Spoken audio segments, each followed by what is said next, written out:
Sometimes a single seat is enough to bring down an empire.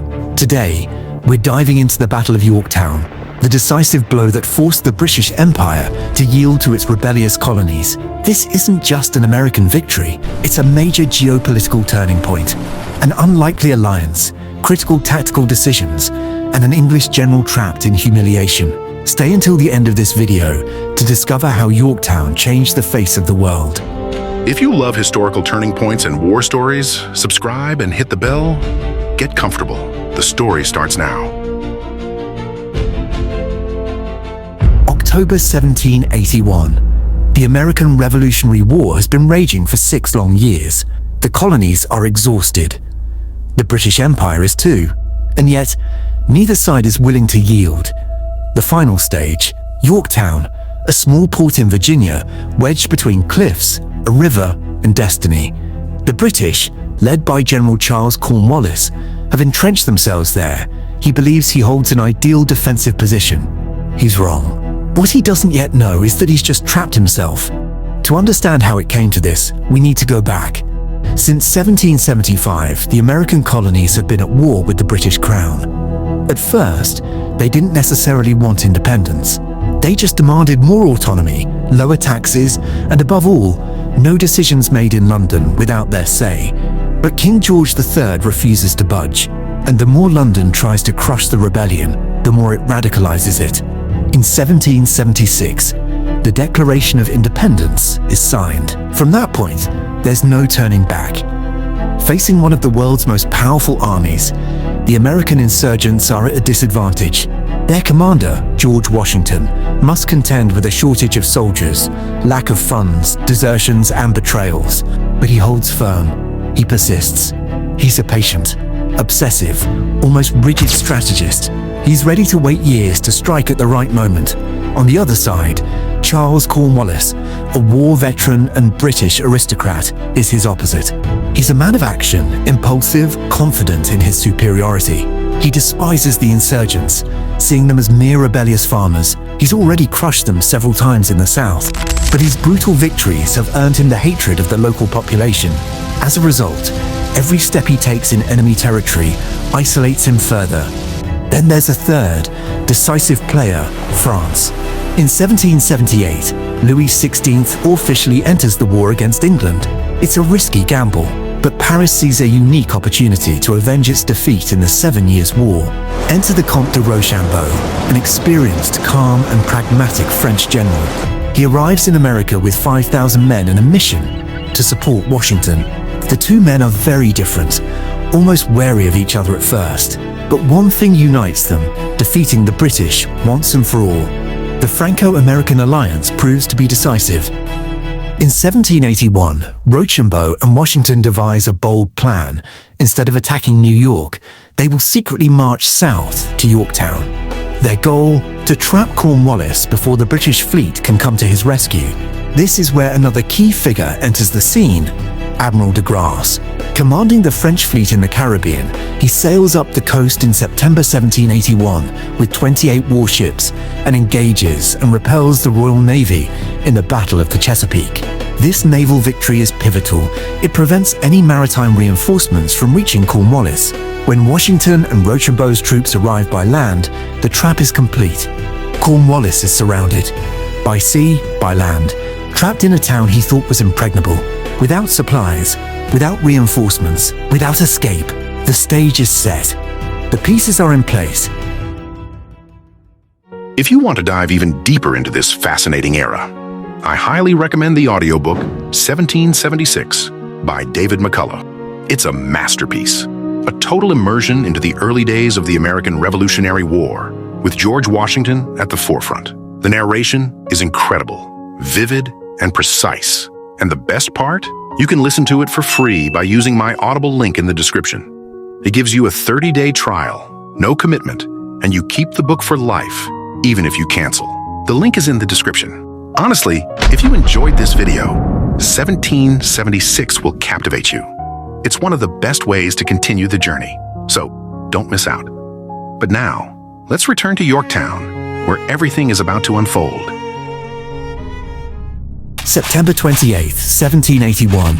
The siege begins. On the heights of Yorktown, the first trenches take shape. Soldiers dig day and night with shovels, bayonets, sometimes with their bare hands. They advance meter by meter, ever closer to the British lines.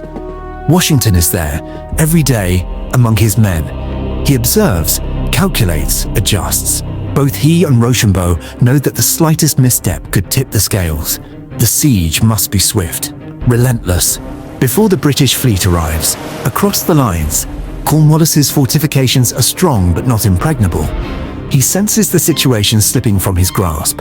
His spies report an ever-tightening encirclement. And worse, there's still no sign of the Royal Navy. October 3rd, the Franco-Americans advance. The first line of trenches is in place. The cannons are positioned. The bombardment can begin. And then hell breaks loose. Day and night, without pause, shells rain down on Yorktown. Houses explode. Walls crumble. British soldiers dart from shelter to shelter, haggard, exhausted, deafened by the relentless barrage. A shell even strikes Cornwallis's headquarters. He narrowly escapes death. He's forced to relocate his command post to a hastily dug hole near the river, but he refuses to surrender. October 7th, second line of trenches, even closer to the British defences, now within rifle range. The shots become precise, surgical. The Franco-American soldiers reduce the British strongholds one by one.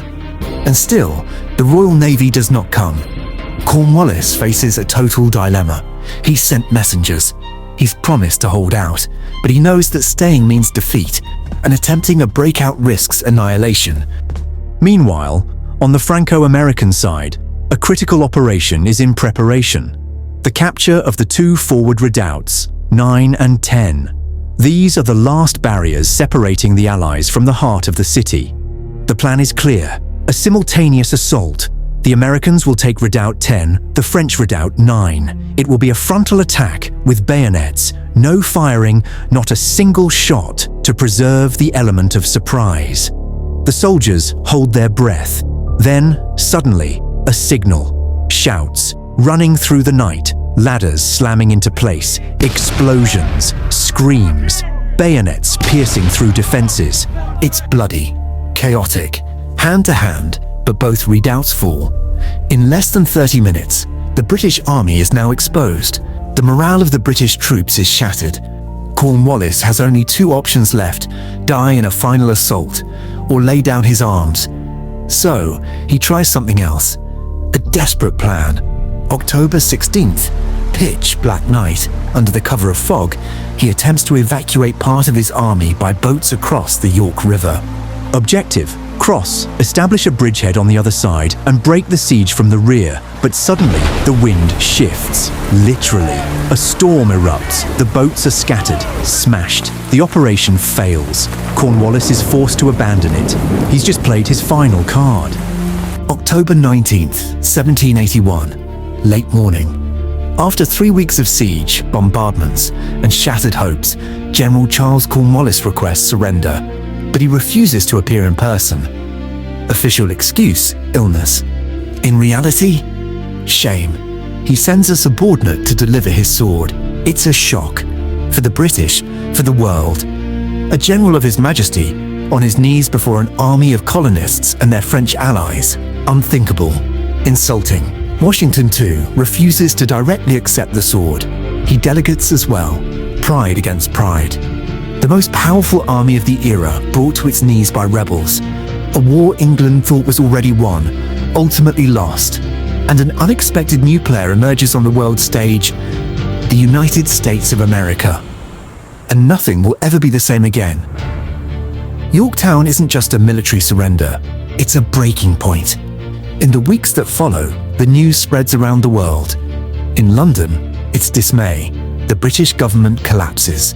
Public opinion, exhausted by a costly and distant war, pushes for peace. Less than 2 years later, the Treaty of Paris of 1783 is signed. England officially recognizes the independence of the United States, and there, a new chapter begins. 13 colonies turned into a nation, free, but fragile, in debt, divided, without a standing army. It will take another internal revolution for this new state to stand on its own. On the French side, Yorktown is seen as a triumph, but a triumph on credit. The war has drained the coffers. A few years later, it's the French monarchy itself that will collapse under the weight of its debts. The French Revolution, in part, begins at Yorktown. And for the entire world, a precedent is born. A people can bring down an empire. A colony can become a nation.